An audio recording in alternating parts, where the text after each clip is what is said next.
Good to have you here.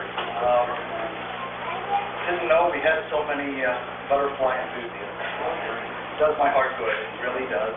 Welcome to Wolf Creek Environmental Education Center. My name is Paul Baldwin. I'm the Natural Resource Manager for the County Park System. We're sponsoring this program, and I know a lot of you out there. Nice to see you all. If you hadn't had an opportunity, this is a brand new building, if you hadn't had an opportunity to kind of give it a once-over, we do have some volunteers here today. They'll have little tags on. Tom Farley in the back, raise your hand, Tom, and then Amy Winicki back there. Get them at the break, and they'll be glad to take you through the building and show you what we do here and how we do it. This afternoon, I'm very pleased to announce we have a couple members of a chapter, Chrysalis and Heim, which is a chapter of the North America Butterfly Association. They've come a long way to be with us today to share with them their enthusiasm for butterfly conservation and butterfly gardening. What I'd like to do is spend approximately 1 hour in here this afternoon at the first part of it, talking about, they're going to do it, talking about butterflies, butterfly conservation. Then we're going to take a little break, and then we'll come back in, and that'll be more of an informal part of the presentation. We'll be glad to entertain any questions you might have concerning butterflies, butterfly gardening, so on and so forth. It's my pleasure to introduce a fellow I've known for a couple of years now. I call him my friend. He gives me a lot of problems, and I expect it's time for me to give him back to him, so that's why I'm taking this opportunity now. A naturalist from Twinsburg, a botanist, just an all-around good nature guy, Stanley Stein.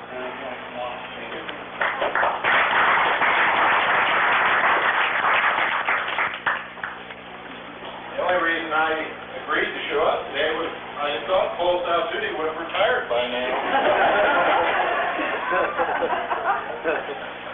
A little over a year ago, a friend of mine asked me if I would like to be vice president of the first Ohio chapter of the North American Butterfly Association. And I said I didn't have much better to do, and that sounded like fun, so I did become the vice president of the first chapter, Chrysalis and Heim, of NABA, as we affectionately call it. The lady you're going to meet is a naturalist coming from the area of geology. Tell this little story. She was working in petroleum geology and saw the damage that was going on with vehicles plowing through woods and fields to put pumps in. And since she's semi-retired from that field now, she decided to correct things in her own way. So she has become quite an advocate for preserving habitat of all species, not just butterflies.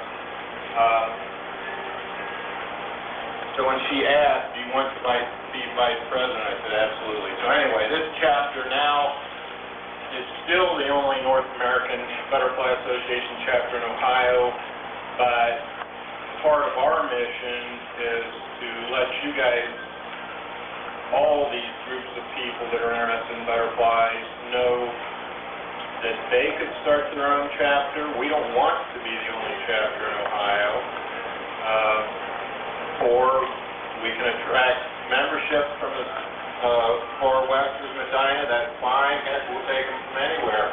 That's not a problem. But I think if you do have an organization locally that can have meetings and key on special areas in your own backyard, so to speak, then the chapter can be most effective. The thing that sets off the North American Butterfly Association from other butterfly associations is that the premise that we operate under is that we go out to observe butterflies, we do our best to promote butterfly gardening, maintaining butterfly habitat, and just community outreach. I'll let the president come forward. She's going to do the slideshow. It's a great show, and I'm camera.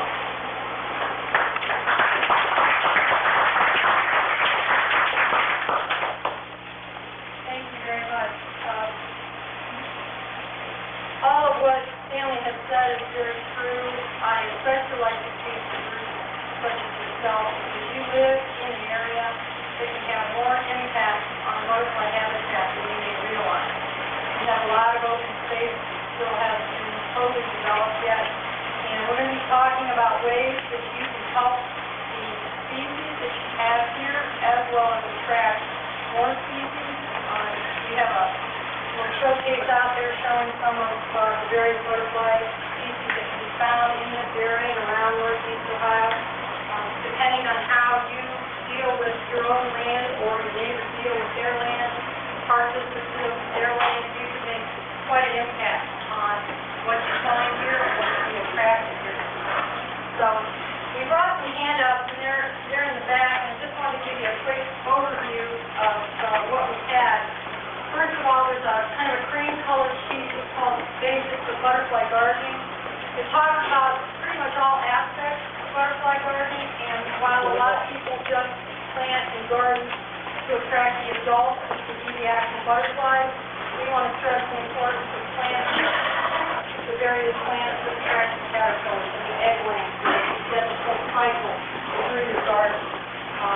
Adult butterflies test all the plants that they lay their eggs on. If they don't lay it on the right plant, the caterpillar cannot eat and it will die, and so it's a survival necessity for them. And we're going to be talking and showing you some butterflies that lay eggs, what the eggs look like, why plants are important. And one of the reasons why I've asked Stanley to be part of this group is being a field botanist for the City Museum of Natural History. He goes all over the place with all types of unusual plants. So it's great to have out in the field when you're standing in front of a giant multi-flower rose and you want to get to the other side of it. He's wearing all this rose-proof clothing, so you just kind of walk behind him and he just goes right through it. So he didn't know he had that kind of talent, but he really has great talent. Another sheet that's back there is a form if you're interested in joining the North American Butterfly Association. We are a chapter, but we don't charge dues in addition to what you pay to join the national chapter. We just are a group of people that really enjoy butterflies and actually insects of all types, because we work with dragonflies and beetles and the whole bit. We are mainly concerned with getting information out to people so that they learn more about what they can do to make their properties better and more conducive to these insects that want to live there. So we do that. We do a lot of work with gardening. As Stanley said, our big project that we started off this year was to order for our members and other people that were interested, pawpaw and pipeline, and we'll be talking about the butterflies that those particular plants attract, so that we can hopefully increase the populations of those butterflies. They're very unusual in this area, but they are definitely native to this area. So you'll be seeing those in the slideshow as well.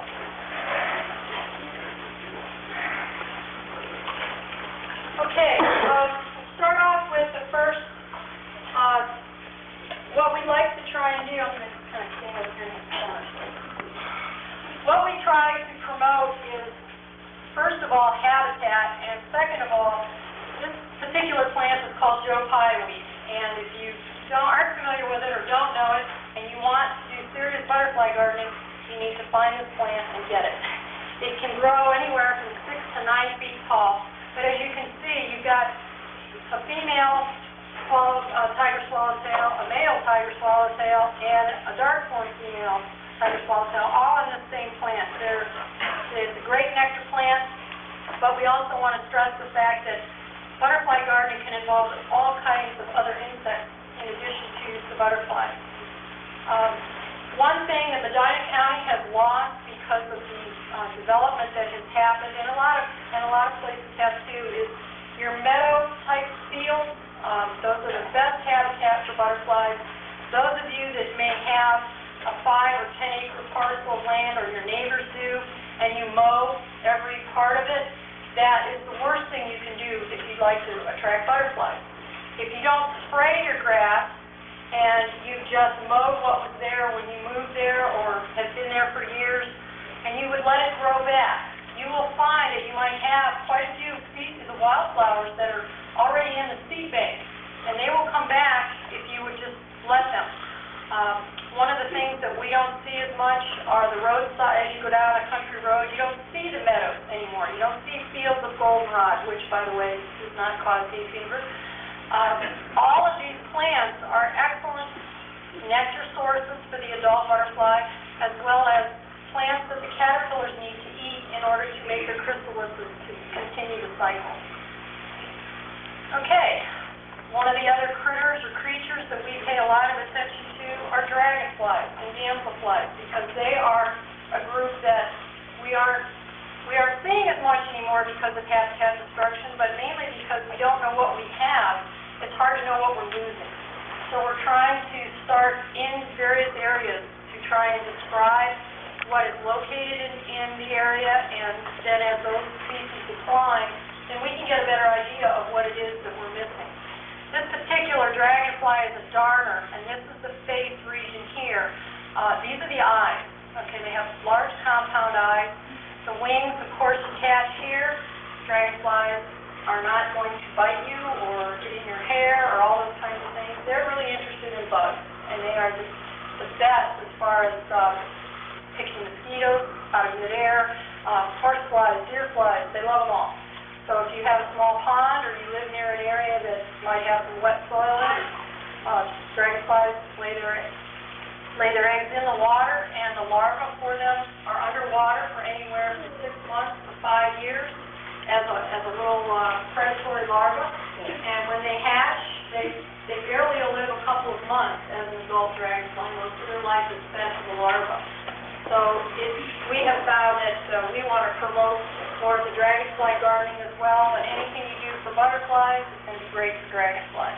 They like the same sort of habitat because as you attract insects, you want to attract the predators that will eat those insects as well. So the next area that we wanted to work with too, and we keep doing that, is can anybody see the insects in this picture?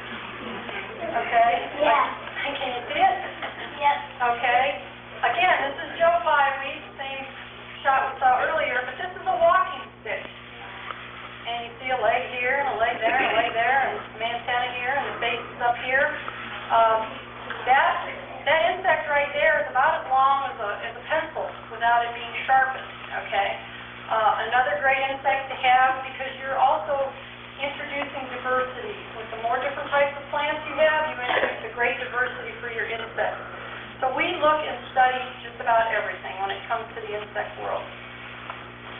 Okay, we're going to go through some life cycles here, and the first butterfly we're working with here is a black swallowtail. Those of you that have an herb garden and you might grow fennel or dill, that is a wonderful plant to attract the black swallowtail because they lay their eggs on it.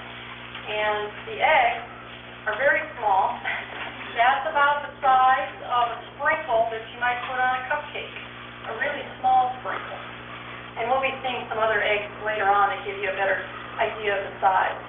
But when that egg hatches, the first thing that little caterpillar does is he eats his eggshell. That's his first bit of nourishment. This caterpillar purposely is trying to look like a bird dropping. And the reason it does that is for camouflage, because birds love to eat caterpillars. So the more it doesn't look like a caterpillar, the chances are that it will make it to adulthood, and that's what they want to do. As that caterpillar gets older, it's going to look like this. And again, for those of you that grow fennel or dill or even Queen Anne's lace, if you have a field that Queen Anne's lace is all in that same parsley family.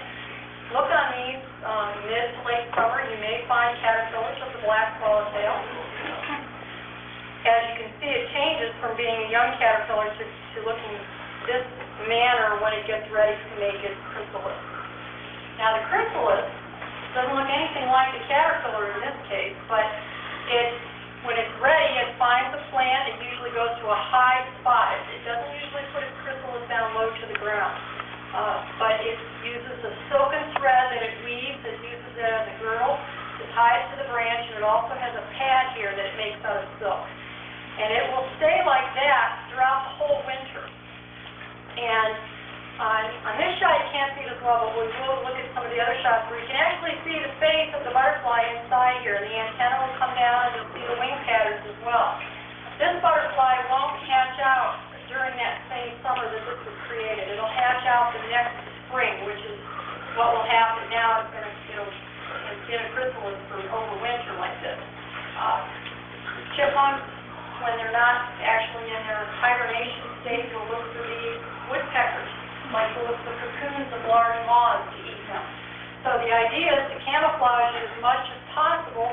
It looks like the curled up leaf, and that's a good thing for survival. Okay, and that's what, as you notice, the first one was a female.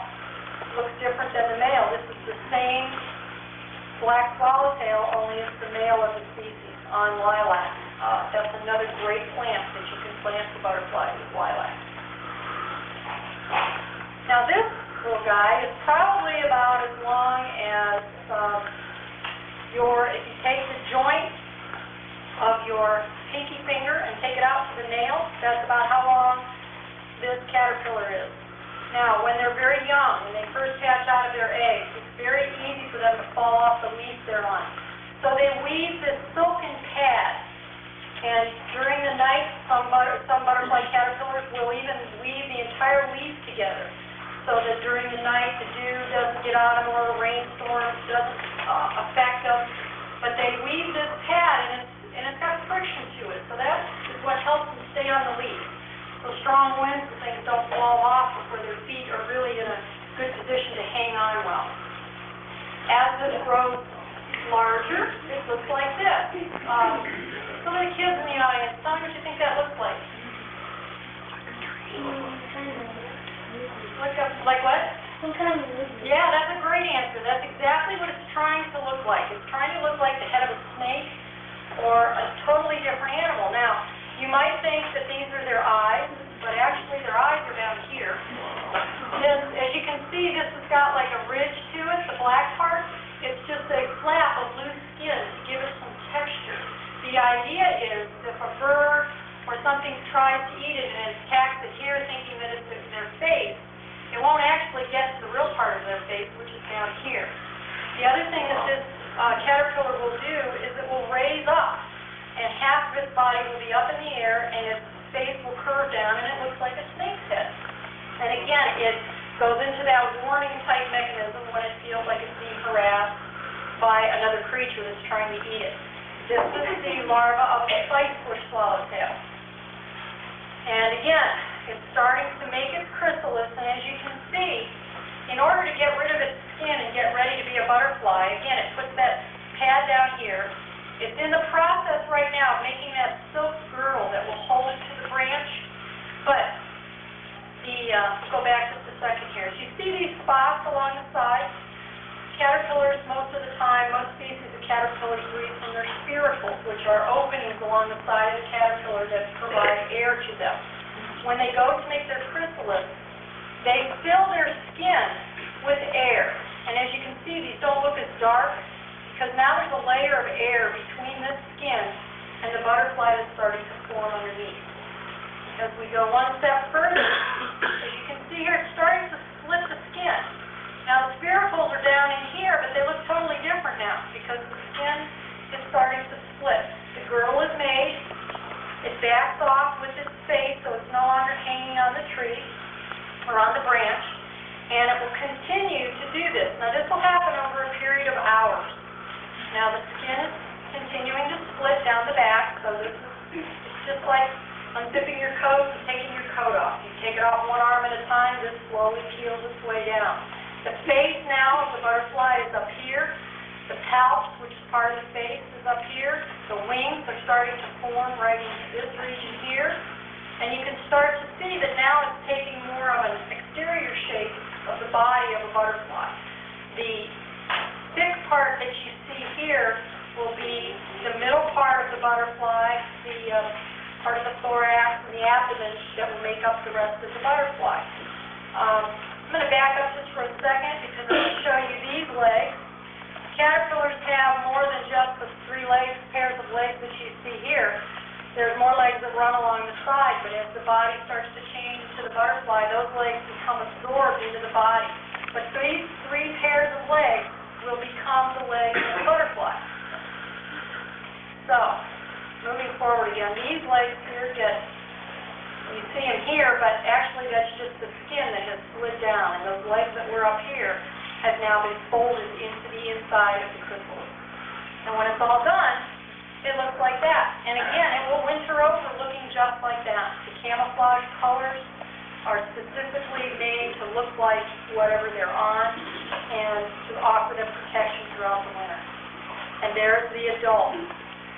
Now, this adult is freshly emerged. The wings are totally stretched out. Maybe after the break, if you'd like to come up to the front poster there, you'll see a monarch that is emerging. And you'll see when it first emerges from the chrysalis, the wings are all folded up.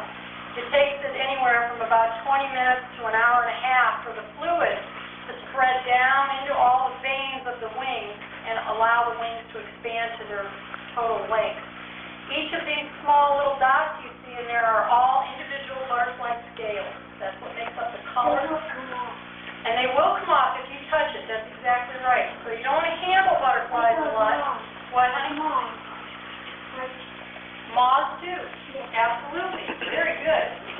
And that's what will happen. So you can damage a butterfly by holding it and holding it for a long period of time because the scales do come off in your hand. And then with the wings open, that's what this spicebush swallowtail looks like.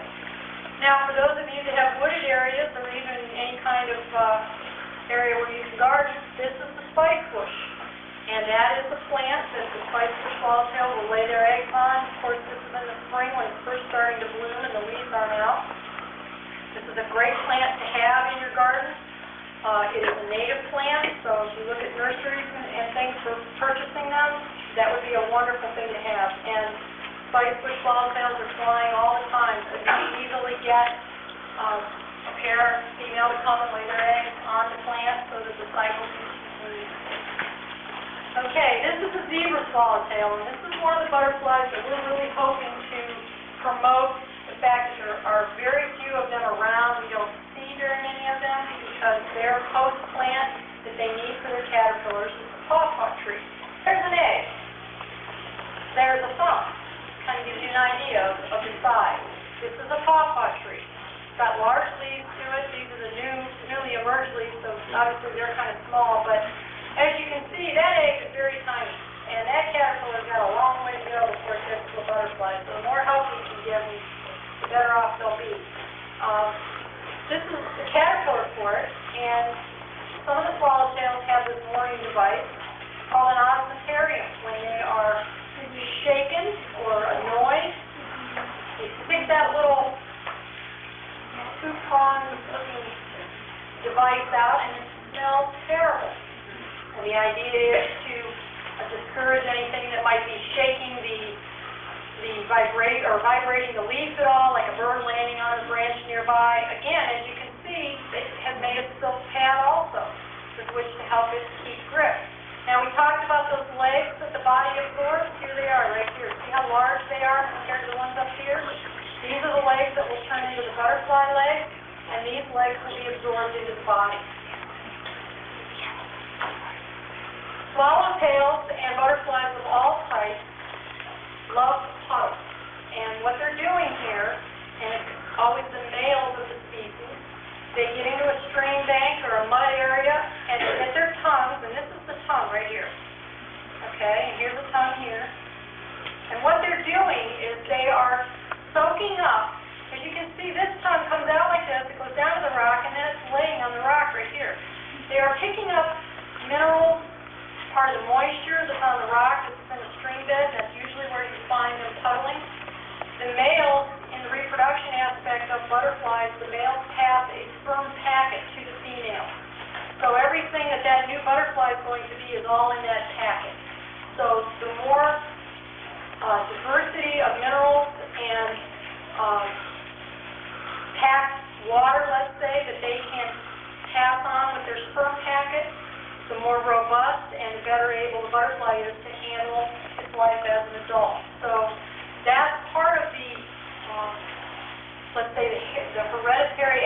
that they pass on when they couple with the female to mate.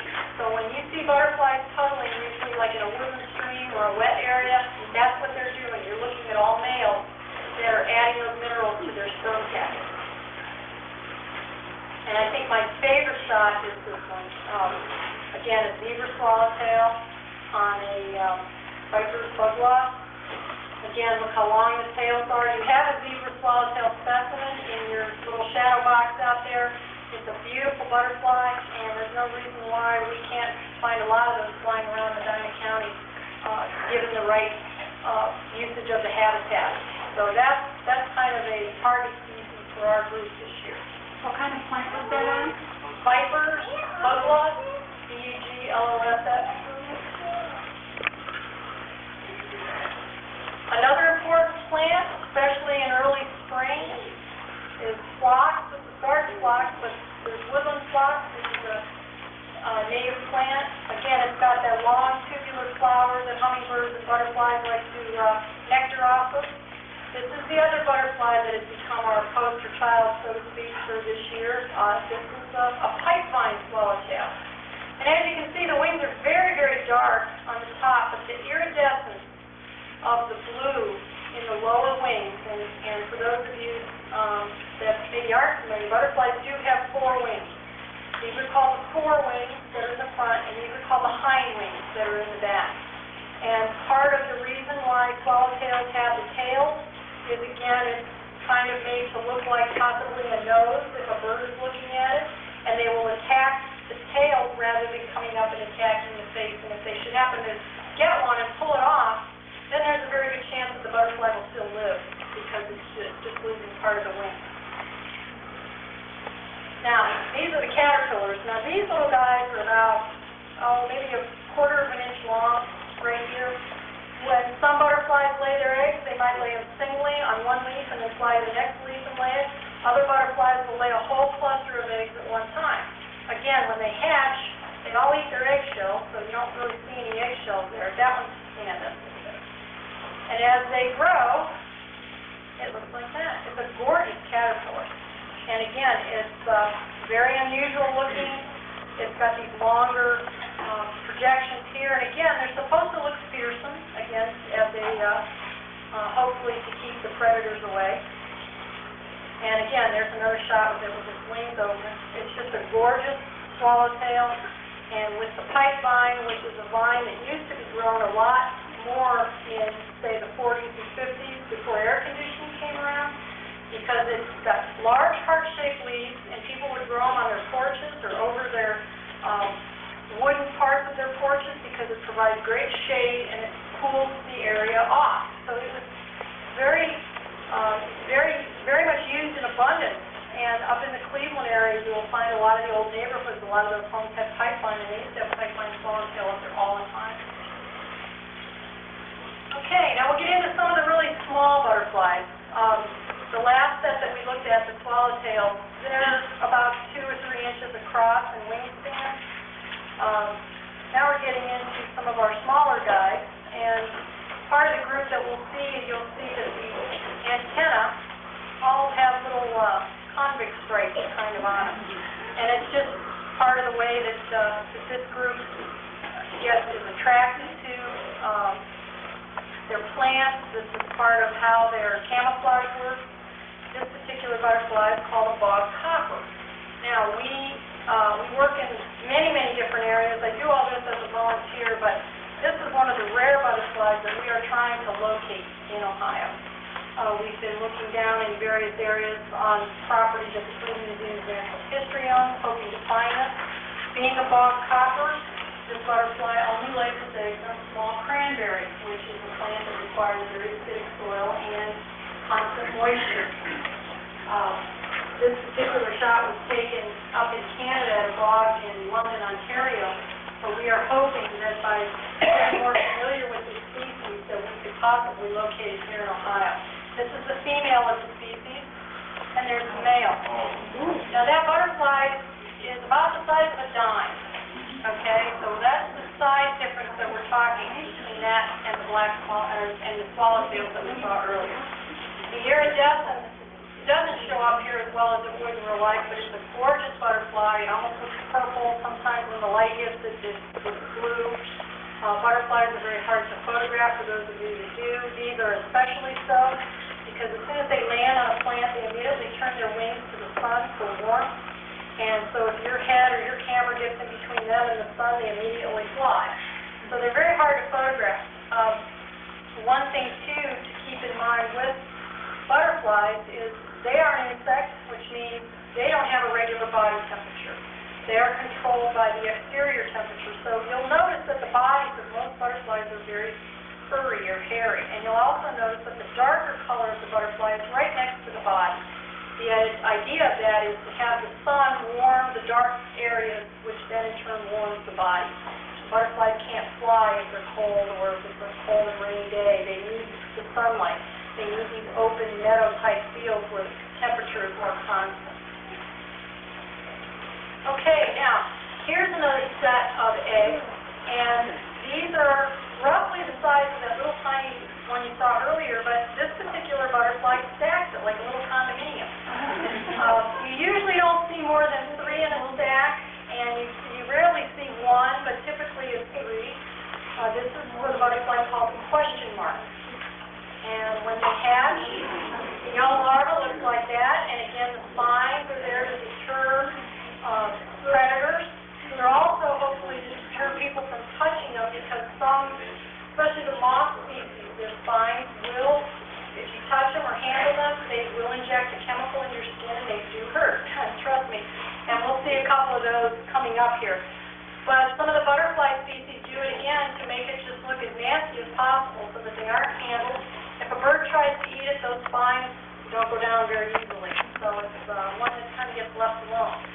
As it gets larger and it matures and gets ready to make its chrysalis, it totally changes color, but it still has the spine.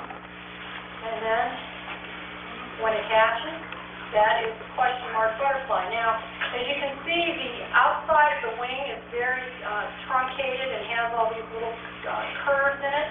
That's for the idea that when the butterfly's wings are closed, it looks just like a leaf on the side of a tree. I don't have a shot with its wings closed, but again, as you can see, the body is very furry, and that butterfly is about the size of like a dollar coin. Okay, so it's kind of a medium-sized butterfly. Okay, another caterpillar that, and this one's kind of different because as we go through this cycle, you will see that this caterpillar and its chrysalis looks a lot alike. That's the chrysalis. And again, if you would see that hanging on the side of one of your plants, that would be really exciting. This particular butterfly is called the Baltimore checker spot. And there it is emerging. So when butterflies emerge, the chrysalis splits up the side, and the butterfly will come out, and then immediately it starts to climb so that its feet, the hooks on its feet, can grab the ridges on the chrysalis, and it can hang on. Because it virtually cannot fly when it hatches, so it's very vulnerable at that point. Butterfly feet, we've run a number of programs that we've done for both children and adults about letting a butterfly walk across their hands, and it feels like little Velcro pads. They have a hook to their feet, and that's the whole idea, is to be able to hang on to whatever they're either climbing out of their chrysalis or a plant if they're nectaring. Because a good gust of wind with their broad wings like that can blow them off. So we need to be able to hang on. One thing with this particular butterfly, and there it is with its wings open, again, that's a little smaller than medium size, so it's just about the size of that question mark, a little bit smaller. It's more of a wetland type butterfly, and its turtle head is the plant that it lays its eggs on, because again, that's what the larvae eat. When I say larva, I mean the caterpillar. And we know that this butterfly is not a specimen that was gotten out of a drawer and posed, because the tips of its antenna are orange. That tells us that it's still alive. If they were brown or very, very dark brown to black, when this particular butterfly is caught and then pinned for a collection, the tips of the antenna turn black. So that's a way of knowing if it's a real live butterfly or not. And that's with its wings closed. don't know if you can see very well, but the front of its head, again, is very furry, and its other pair of legs is up, kind of held up under the head. But again, this butterfly is on some mud, so this must be the male, and it is, again, it's puddling, trying to collect the minerals for its sperm package. Okay, this is how butterflies lays stay. This is an eastern tail blue. This butterfly is very small, again, about the size of a dime. This is the little tail that gives it the name of eastern tail blue. In order for it to determine if it's on the right plant to lay its egg, it takes its antenna and it touches the plant to determine what type of plant it is and if this would be a good host plant.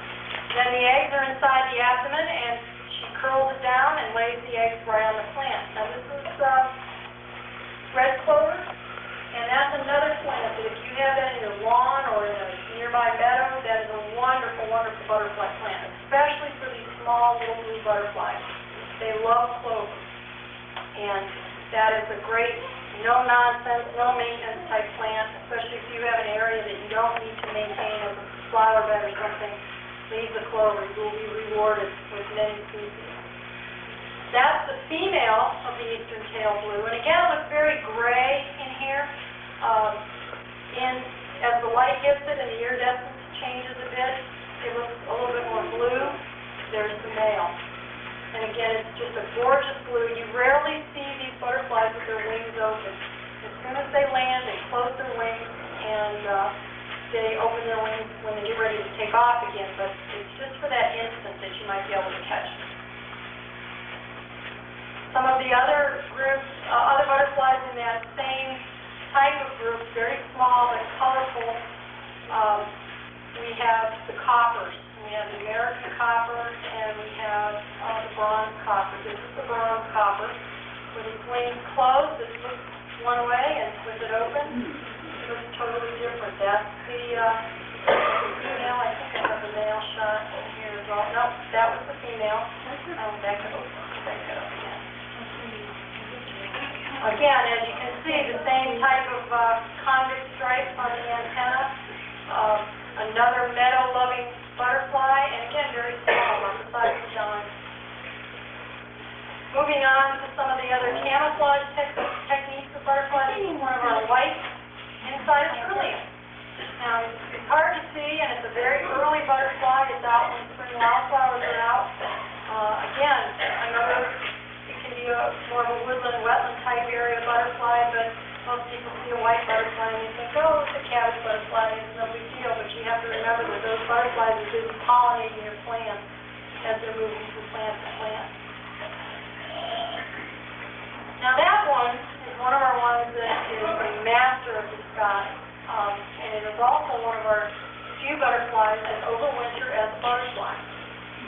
This is called a morning cloak, and it's one of the medium-sized butterflies. And as you can see, this looks like bark, and this dark edge along here looks like part of the bark. When it's on a tree, you can walk right by it and never even know. It hibernates by climbing up into loose pieces of bark of dead trees. So those of you that might have a woods that have snags or dead trees, you have no idea how much habitat you're providing by leaving them standing, whether it be for owls or butterflies like this, or another animal that likes to roost in the bark, would be bats. So having dead trees on your property is really a wonderful way to increase your habitat.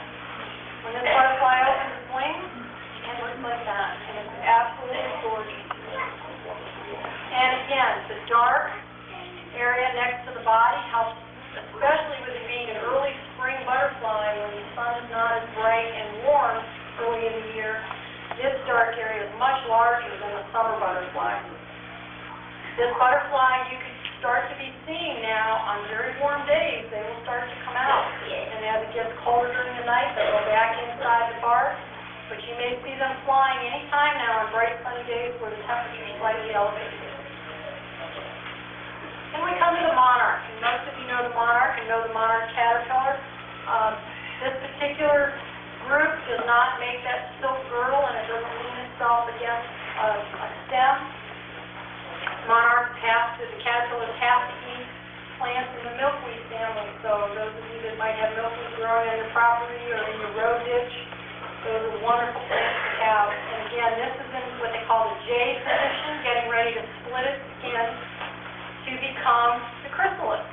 And inside you can see there's a wing here, and the other wing will be on the other side. The head portion is down here. When it gets ready to split, it turns the outside of the chrysalis is totally clear. So what you're seeing there is the blackness of the butterfly inside. And most of them you can see all the orange in there as well. This angle doesn't show it very well. And when the butterfly hatches, there you go. We're going to talk about some plants coming up here that are very good to have. The milkweed is one of the big, a lot of butterflies nectar on the flower, and the monarchs use it specifically and exclusively for their caterpillars. Okay, getting into a couple of moths. This is a moth, even though it doesn't really look like one. It has very narrow antennae, which is one of the biggest features for distinguishing a butterfly from a moth. Called the hafloa moth, and you'll see this mostly in the woods, but when you see it, you'll never forget it because it's very yellow and black, and when its wings are open, it doesn't look anything like that. The pattern only emerges when it has its wings closed. Another species of moth is one of the sphinx moths, and called one of the underwing sphinx because the hind wing was totally different than the forewing. And the bodies of moths are usually quite a bit larger than that of butterflies, and they're even more furry because moths normally come out at night, and of course the temperature is colder at night, so they need more insulation, so their bodies need to be furrier. A luna moth, that is just an absolutely gorgeous moth. It's quite large, it's got a very long tail. If the wings were open, you would see that the body would go down to about here, and it would be about as big around as your ring finger. And when it's out at night, it likes to fly around like the taller lights that you might see in a parking lot, so that would be a place maybe that you could look for them. But again, notice that the antennae are quite large. Now that's one of the caterpillars you don't want to touch. It's called a saddleback, and it looks like it's got a little saddle in the middle of its let's say a saddle blanket, so to speak. Those hurt a lot. Those spines get in you, and they have a chemical that they stick into your skin, and the spines will also break off into your skin. So that's not a pleasant feeling at all. These caterpillars are very, very small. Maybe totally across, they might only get to be the size of a nickel. So they're very small, but they look really neat when you see them, and most people want to pick them up and hold them. Not recommended. One of the larger caterpillars that we have is of the Cecropia moth family.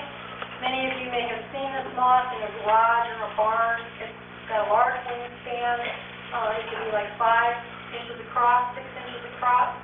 Keep in mind a dollar bill is 6 inches long, so the moth could be that size when the wings are open. That caterpillar there is about as big around as your thumb, but it's about as long as your middle finger when it is ready to make its cocoon. And the moths overwinter as a cocoon, which is in most cases either underground in the dirt or hanging from a branch or on a window in a protected area. Okay, we'll get into some of the plants. This is milkweed. Again, when these open, these flower heads open, they are just a huge nectar magnet for adult butterflies and other insects as well. You'll get hummingbird moths on these. You'll get various fly types as well that are looking for nectar. It's a swamp milkweed with a great spangled fritillary on it. Again, in the milkweed family, the leaves are narrower, the blooms are a little bit pinker. This grows in pretty much any area, and it likes wet areas as well, so that's one you can certainly plant in your garden. Monarda. Again, most of the plants that attract hummingbirds also attract butterflies because they have the same long throat to the bloom, which is what the butterfly uses to stick its tongue down in. All the species of Monarda are good for nectaring butterflies. Joe Pyeweed again. I can't stress the importance of that one enough. Tiger swallowtail that's on the bloom there, and that's the more later summer blooming plant. Do you have how many species, Stanley, that are native of Joe Pye? At least 3 and maybe 4. So you can get ones that are varying height depending on the species, but they're all excellent butterfly plants. Beatrice, more of a prairie-type, meadow-type plant, but again, I've gone into places where there would just be butterflies on every side of that plant, up and down as those blooms open. Again, you can see that the little tiny opening, or the throat part of the plant where the nectar is found down inside. Goldenrod. Goldenrod is an excellent plant, and especially in the late summer when a lot of the later forms of butterflies are emerging, they need a nectar source, and goldenrod in its profusion is a wonderful rest stop for all the butterflies, especially monarchs as they start to fly south for their, for the winter. They need stop-off points, and having fields and meadows of goldenrod is really wonderful for them. Now, this one, I'm going to let Stanley do. This is a plant, even though it looks very pretty and it attracts butterflies. You do not want to plant this plant. Take it away. Well, Judy's talking about the purple loosestrife. That's the purple plant. And if you haven't already heard about it or seen it, you will. In fact, if you drive across from here to Sandusky Bay along the interstate or the toll road, you're probably going to see this just lining all of the wetlands, approximately from July to August. And this is an introduced plant from another country. It is still sold in nurseries. It crowds out all the native plants. For those of you who might have someone in your family, a relative that still enjoys hunting, these plants, I've been told, have absolutely no value as a food resource for the waterfowl.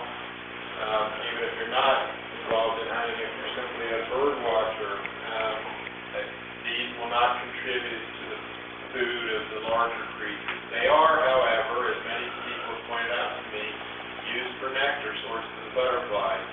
The fact that they do invade and take over wetlands and crowd out other more versatile plants is the problem. They do create what we call a monoculture, which means you've got one plant taking over the entire area and the entire habitat. So please, if you go to the nursery to buy butterfly plants, don't let anyone fool you into buying purple loosestrife. It looks nice, but it is a plant that should not be encouraged.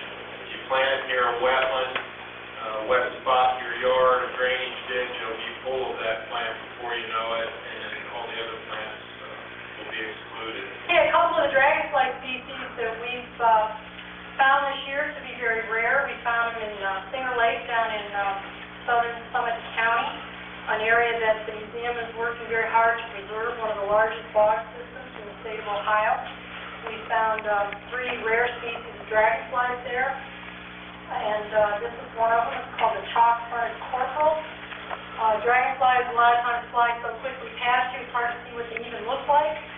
This one, pausing for a bit there, quite attractive. His wingspan is about 3 inches across, maybe 3.5 inches across, and he is, again, one of the rarer ones that hadn't been spotted in Ohio since the early 1900s, and it was found last year in the lake. This is our smallest dragonfly in all of North America. It's about 3/4 of an inch to an inch from wingtip to wingtip. So that would be from here to there. Very small. This is the female of the species. Male is a little bit different. It has more of a blue abdomen. And again, with the wings, it's hard to see all the venation in the wings, but it's, when it whizzes by you, it almost looks like it's a large fly. It's that small. And again, that species was also found at Singer Lake this year for the first time, and it was thought to be totally gone from Ohio. That's an Elton skimmer. No, that is the, yes, I'm sorry, Elton skimmer, I'm sorry. This is the other species that was found the year before last, and as you can see, it's got a very large end to its tail. It's called a racket-tailed emerald. Another one that hadn't been seen in Ohio for many, many years and was found in Singer Lake. So that's what diversity of habitat will do for you. It has species associated with it that can only live in these very diverse or actually in some cases very difficult habitats to live in. Bogs are very acidic with their water and soil content, so not a whole lot of plants live there, but those that do are very specialized. And these creatures are just found there because they are very well adapted to hunting the insects that live in that area. So those types of areas are what we work very hard to preserve, and we've gotten to see species that, again, people had seen in Ohio for the turn of the century. So it's been very exciting. This is a damselfly, which is different than a dragonfly. We'll go back a second here. Dragonflies hold their wings out flat. Like if they're sitting on a leaf, their wings are in the same plane as that leaf. They're open and flat. Damselflies, on the other hand, hold their wings over their back. This is called a sedge sprite, and it's much, much smaller, as you can see. This is from the eye back to the tip of the tail. This species is about 1.25 inches long, so it's very small, very delicate. It uses its front legs as a basket when it's flying, so it aims for the insect that it's trying to catch, and it catches it in the basket and immediately lands and starts to eat it. It's an excellent predator. And this is the other type of damselfly. It's called a spread wing. The wings are held not totally flat like a dragonfly, but more at a 45-degree angle, and not totally over the back. In order to live, we need to take a more active role in what we can do to help them. The park districts are a great place to start because, fortunately for them, a lot of times they have the land that they can work with. And your new facility out here is just absolutely gorgeous, and I can see meadows of plants that will promote butterflies and many insect species, and we are very, very fortunate to have a facility like this nearby. And so keep in mind the things that you do in and around your home have a great impact on the animals that live there. And we are here for a while if you want to ask any questions.